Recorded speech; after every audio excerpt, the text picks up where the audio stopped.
Welcome to my channel Baba medicos Gyan. Hello guys, आज हम बात करने जा रहे हैं कफ सिरप के बारे में। कफ सिरप कितने प्रकार के होते हैं और कफ कितने प्रकार की होती है। वेट कफ और बलगम वाली कफ में कौन सा सिरप लेना चाहिए, आज हम ये डिस्कस करने वाले हैं। गाइस, कफ दो प्रकार की होती है, एक वेट कफ एक ड्राई कफ। वेट कफ में आती है बलगम वाली खांसी और ड्राई कफ में आती है सूखी वाली खांसी। और गाइस, वेट कफ बलगम वाली खांसी किन किन कारणों के कारण होती है, लक्षण क्या है इसके। Cold flu, viral infection, bacterial infection, bronchus, pneumonia और अस्थमा के कारण ये वेट कफ होती है।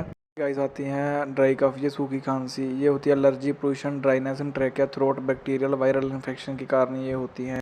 गाइस, बात करते हैं वेट सिरप के बारे में। जो बलगम वाली खांसी होती है, इसमें साल्ट होते हैं एम्ब्रोक्सल, लिवोसाल्मा, बूटामोल और गाइनाफेंसिन। इसका ब्रांड नेम है एस्कोरिल। आगे दूसरा है एम्ब्रोक्सल हाइड्रोक्लोराइड अम्ब्रोडिल। तीसरा है गाइनाफेंसिन ट्रिबूटालिन ब्रोमाहेक्सिन। ये ब्रोंकोरेक्स एक्सपेक्टोरेंट होता है।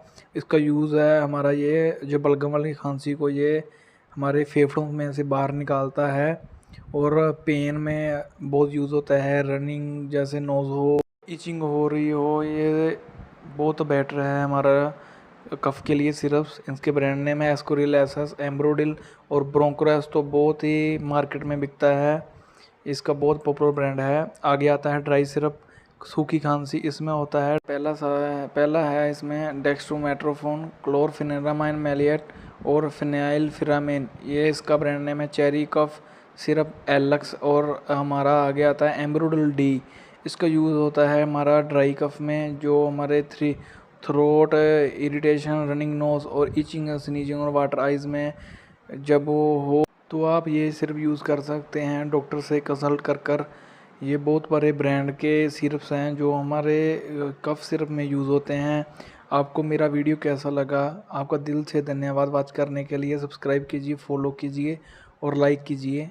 Thank you.